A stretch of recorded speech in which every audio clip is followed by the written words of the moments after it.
Books, and welcome to part 2 of Books I Hated.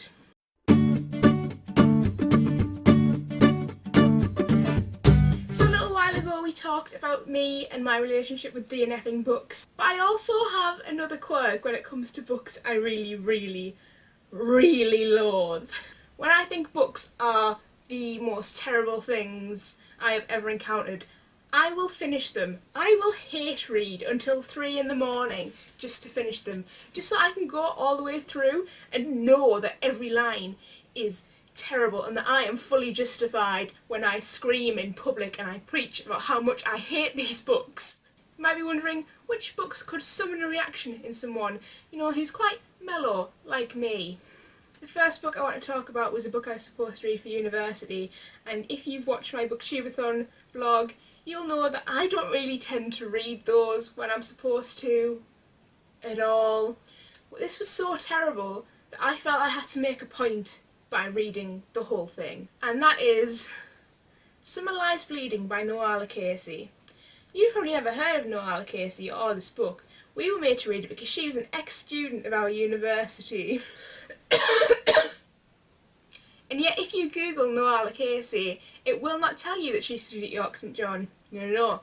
It will just say that she studied at York in the hope that people think she went to the posh university in our town instead of ours. So I went into this feeling like she was a bit of a hypocrite and she didn't value a lot of the things I did, which probably didn't help the situation very much. This was essentially a crime novel with 4 points of view all wound up together at the very end. A boy from the northeast goes down to London to avenge his sister, who went down to become a model, and she was killed in London. There's also a gay couple who go to London to have some form of IVF treatment. There is an artist who lives in London whose wife is opening up a new fancy restaurant in Soho. And there's a girl with OCD who comes from Germany and she was captured in the 7/7 bombings in London. I feel like this book exploited an awful lot of people. It exploited trauma victims from bombings, it exploited people with mental illnesses. She crashed support groups in order just to watch how people acted.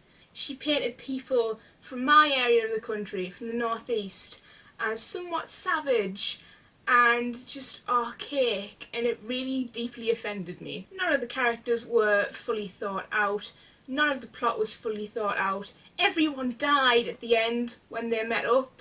It was so lazy, I was so angry. I stood on a couch in my university halls and read this out loud just so I could get through it. I had all of my housemates gathered round reading chapters to them just to know that it wasn't just me suffering through this book. I needed to inflict how shit it was on anyone within a 2-mile radius. When I finished it, I nearly threw it out of my accommodation window into the little canal that ran past. But I thought we might need to take it to class so I could tell people and point out sections that were truly dreadful. But when I got to the lecture, the author was there, and so nobody could really say it was terrible because she was sat there. And you must have some kind of merit about you as a human if you manage to get a book published.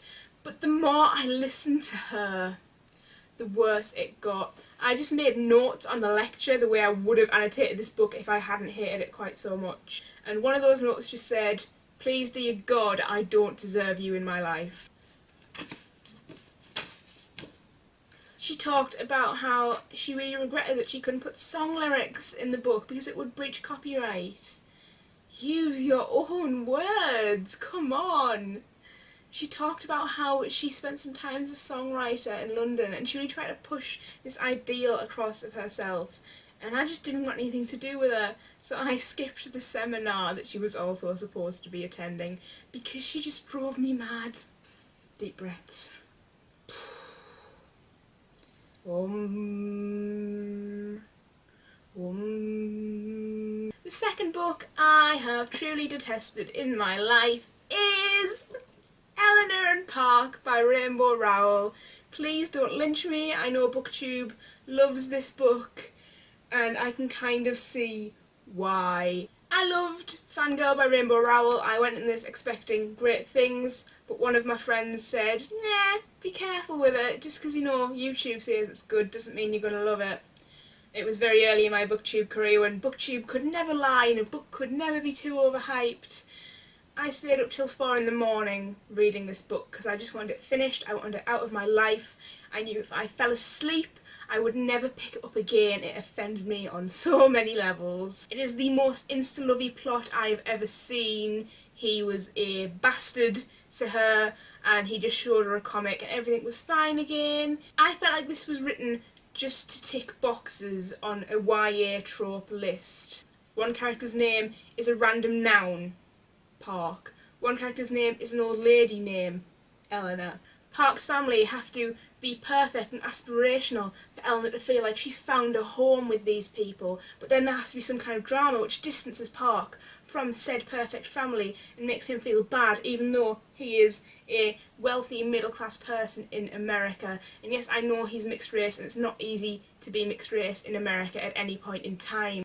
But his family was just there to prove a contrast and show how shitty Eleanor's life was. And can we also talk about the fact it was set in the past for the pure convenience of meaning they didn't have phones, they couldn't communicate, it helped isolate the characters. There was not any hint of it being set in that past for any other reason. There was literally no other reason for it to be set in the time period it was other than for convenience, and it's so lazy. Set your rubbish contemporary romances in the contemporary time and figure your own way out of the problems you write. It is lazy writing, it is poor, and it really, really... However, at the end the bullies were caring for her and they were bound by mutual hatred of stepdads, and they just took off on a road trip. Park's dad was chill with that. She completely forgot about this boy she claimed to have loved like 5 minutes ago, and then she was at camp and everything was fine and she had friends. Ugh. I was so disappointed in this. I might not ever read any more Rainbow Rowell. I'm certainly never reading any more contemporary romance ever again, and it has stopped me reading YA for a really long time. I think I read this in about February time, and I've not read YA since, to the best of my knowledge. I can't even word how much I don't like this book. So yes, I'm sorry that was a very quick, very angry rant about books I've hated.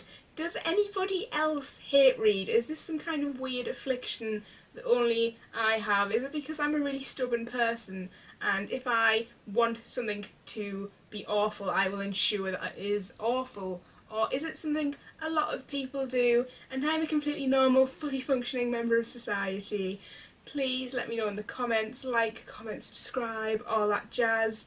I'm gonna calm down with a cup of tea and I'll see you soon. Bye!